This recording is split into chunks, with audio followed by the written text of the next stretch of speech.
Hi hello ಎಲ್ಲರಿಗೂ ನಮಸ್ಕಾರ. ನಾನಿವತ್ತು ನಿಮಗೆಲ್ಲ ಉತ್ತರ ಕರ್ನಾಟಕದ ಸ್ಪೆಷಲ್ ಸ್ವೀಟ್ ರೆಸಿಪಿಯಾದಂತಹ ಗೋಧಿ ಹುಗ್ಗಿ ಯಾವ ರೀತಿಯಾಗಿ ಮಾಡೋದು ಅಂತ ತಿಳಿಸ್ಕೊಡ್ತೀನಿ. ನೀವಿಲ್ಲಿ ನೋಡ್ತಿರಬಹುದು ಎಷ್ಟು ಚೆನ್ನಾಗಿ ರೆಡಿಯಾಗಿದೆ ಅಂತ. ಟೇಸ್ಟ್ ಕೂಡ ಅಷ್ಟೇ ಚೆನ್ನಾಗಿ ಇರುತ್ತೆ. ಮೊದಲನೇದಾಗಿ ನಾನಿಲ್ಲಿ 1/4 kg ಗೋಧಿ ನುಚ್ಚನ್ನ ತಗೊಂಡಿದ್ದೀನಿ.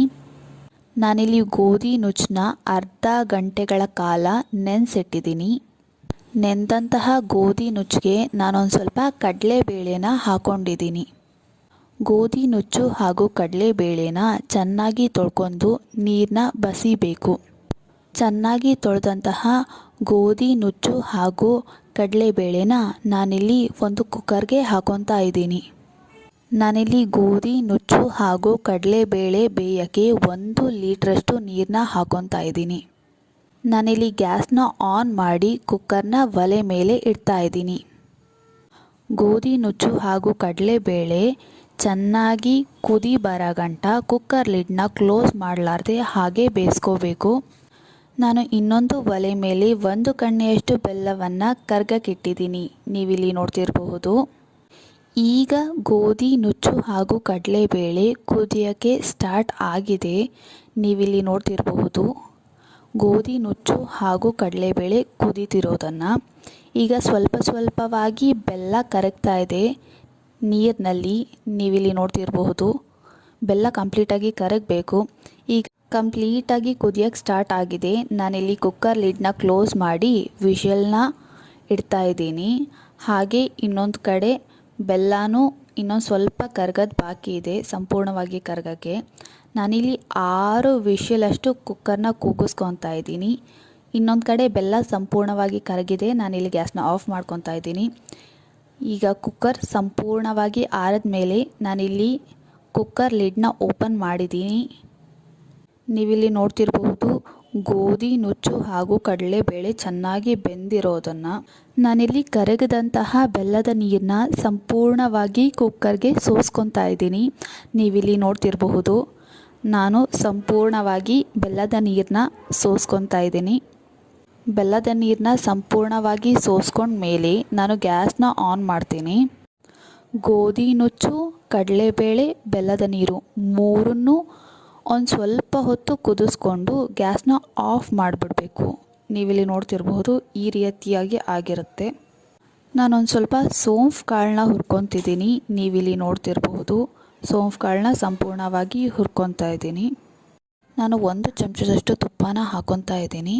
ತುಪ್ಪದಲ್ಲಿ ಕಟ್ ಮಾಡಿ ಇಟ್ಟಂತಹ ಕೊಬ್ಬರಿನ ಫ್ರೈ ಮಾಡ್ಕೊತಾ ಇದ್ದೀನಿ. ಹುರಿದಂತಹ ಕೊಬ್ಬರಿಯಲ್ಲೇ ನಾನೊಂದು ಸ್ವಲ್ಪ ಗೋಡಂಬಿನ ಕೂಡ ಹುರ್ಕೊತಾ ಇದ್ದೀನಿ. ನೀವಿಲ್ಲಿ ನೋಡ್ತಿರಬಹುದು. ಹಾಗೆ ಅದರಲ್ಲೇ ಒಂದು ಸ್ವಲ್ಪ ಬಾದಾಮಿಯನ್ನು ಕೂಡ ಹುರ್ಕೊತೀನಿ. ಚೆನ್ನಾಗಿ ಗೋಲ್ಡನ್ ಬ್ರೌನ್ ಆಗಿ ಫ್ರೈ ಆಗಬೇಕು. ನೀವಿಲ್ಲಿ ನೋಡ್ತಿರ್ಬೋದು ನಾನೊಂದು ಸ್ವಲ್ಪ ಬಾದಾಮಿಯನ್ನು ಕೂಡ ಅದರಲ್ಲೇ ಅದೇ ತುಪ್ಪದಲ್ಲಿ ಹುರ್ಕೊತಾ ಇದ್ದೀನಿ. ಎಲ್ಲನೂ ಚೆನ್ನಾಗಿ ಗೋಲ್ಡನ್ ಬ್ರೌನ್ ಕಲರ್ ಆಗಬೇಕು. ನಾನೊಂದು ಸ್ವಲ್ಪ ದ್ರಾಕ್ಷಿಯನ್ನು ಕೂಡ ಅದರಲ್ಲೇ ಹುರ್ಕೊತಾ ಇದ್ದೀನಿ. ಎಲ್ಲನೂ ಚೆನ್ನಾಗಿ ತುಪ್ಪದಲ್ಲಿ ಫ್ರೈ ಆಗಬೇಕು. ಗೋಲ್ಡನ್ ಬ್ರೌನ್ ಕಲರ್ ಆಗಬೇಕು. ನಾನಿಲ್ಲಿ ಎಲ್ಲವನ್ನು ತುಪ್ಪದಲ್ಲಿ ಚೆನ್ನಾಗಿ ಹುರ್ಕೊತಾ ಇದ್ದೀನಿ. ನೀವಿಲ್ಲಿ ನೋಡ್ತಿರಬಹುದು ಎಲ್ಲನೂ ಚೆನ್ನಾಗಿ ಫ್ರೈ ಆಗಬೇಕು. ಗೋಲ್ಡನ್ ಬ್ರೌನ್ ಕಲರ್ ಬರಬೇಕು. ನೀವಿಲ್ಲಿ ನೋಡ್ತಿರಬಹುದು ಚೆನ್ನಾಗಿ ಫ್ರೈ ಆಗ್ತಿರೋದನ್ನು. ನಾನಿಲ್ಲಿ ತುಪ್ಪದಲ್ಲಿ ಹುರಿದಂತಹ ಕೊಬ್ಬರಿ, ಗೋಡಂಬಿ, ಬಾದಾಮಿ, ದ್ರಾಕ್ಷಿ ಎಲ್ಲ ಮಿಶ್ರಣವನ್ನು ಗೋಧಿ ಹುಗ್ಗಿಗೆ ಹಾಕ್ಕೊತಾ ಇದ್ದೀನಿ. ಹಾಕ್ಕೊಂಡು ಚೆನ್ನಾಗಿ ಎಲ್ಲವನ್ನು ಮಿಕ್ಸ್ ಮಾಡ್ಕೊತಾ ಇದ್ದೀನಿ. ನೀವಿಲ್ಲಿ ನೋಡ್ತಿರಬಹುದು ಎಲ್ಲನೂ ಚೆನ್ನಾಗಿ ಮಿಕ್ಸ್ ಮಾಡ್ಕೊತಾ ಇದ್ದೀನಿ. ಎಲ್ಲವನ್ನು ಚೆನ್ನಾಗಿ ಮಿಕ್ಸ್ ಮಾಡ್ಕೋಬೇಕು. ನಾನಿಲ್ಲಿ ಹಾಲನ್ನ ಹಾಕ್ಕೊತಾ ಇದ್ದೀನಿ. ನೀವಿಲ್ಲಿ ನೋಡ್ತಿರಬಹುದು ಕೆನೆಯ ಹಾಲನ್ನ ನಾನು ಗೋಧಿ ಹುಗ್ಗಿಗೆ ಹಾಕ್ಕೊತಾ ಇದ್ದೀನಿ. ಗೋಧಿ ಹುಗ್ಗಿಗೆ ಹಾಲನ್ನ ಹಾಕ್ಕೊಂಡ ಮೇಲೆ ನಾನಿಲ್ಲಿ ಅದನ್ನು ಕೂಡ ಚೆನ್ನಾಗಿ ಮಿಕ್ಸ್ ಮಾಡ್ಕೊತಾ ಇದ್ದೀನಿ.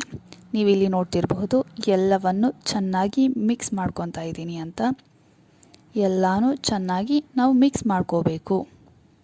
ಸಂಪೂರ್ಣವಾಗಿ ಹಾಲನ್ನ ಕೂಡ ನಾನಿಲ್ಲಿ ಮಿಕ್ಸ್ ಮಾಡ್ಕೊತಾ ಇದ್ದೀನಿ. ಸಂಪೂರ್ಣವಾಗಿ ಹಾಲನ್ನು ಗೋಧಿ ಹುಗ್ಗಿ ಎಲ್ಲವನ್ನು ಚೆನ್ನಾಗಿ ಮಿಕ್ಸ್ ಮಾಡ್ಕೋಬೇಕು. ಆಗಲೇ ನಾನು ಸೋಂಫು ಕಾಳನ್ನ ಹುರಿದಿಟ್ಕೊಂಡಿದ್ದೆ. ಈ ಹುರಿದಂತಹ ಸೋಂಫು ಕಾಳನ್ನ ಈ ರೀತಿ ಕಲ್ಲಿನ ಸಹಾಯದಿಂದ ಚೆನ್ನಾಗಿ ಜಜ್ಕೋಬೇಕು. ಜಜ್ಕೊಂಡ ಮೇಲೆ ಒಂದು ಜಲ್ಲುಡಿಯ ಸಹಾಯದಿಂದ ಜಜ್ಜಿಟ್ಕೊಂಡಿರುವಂತಹ ಸೋಂಫು ಕಾಳನ್ನ ಚೆನ್ನಾಗಿ ಸೋಸ್ಕೋಬೇಕು. ಆವಾಗ ನಮಗೆ ಸೋಸಿದಂತಹ ಸೋಂಫಿನ ಪುಡಿ ಸಿಗುತ್ತೆ. ನೀವಿಲ್ಲಿ ನೋಡ್ತಿರಬಹುದು. ಸೋಂಫು ಕಾಳನ್ನ ಸೋಸಿದಾಗ ಬಂದಂತಹ ಪುಡಿ ಮಾತ್ರ ನಮಗೆ ಬೇಕು. ನೀವಿಲ್ಲಿ ನೋಡ್ತಿರಬಹುದು ಸೋಂಫು ಕಾಳನ್ನ ಪುಡಿಯನ್ನು. ನಾನಿಲ್ಲಿ ಇದಕ್ಕೆ ಒಣ ಶುಂಠಿನ ತುರಿತಾ ಇದ್ದೀನಿ. ಒಂದು ಸ್ವಲ್ಪ ಒಣ ಶುಂಠಿಯನ್ನು ನೀವು ಚೆನ್ನಾಗಿ ತುರಿಬೇಕು. ಈಗ ಎಲ್ಲವನ್ನು ನಾನು ಇಲ್ಲಿ ಚೆನ್ನಾಗಿ ಮಿಕ್ಸ್ ಮಾಡ್ಕೊಳ್ತಾ ಇದ್ದೀನಿ.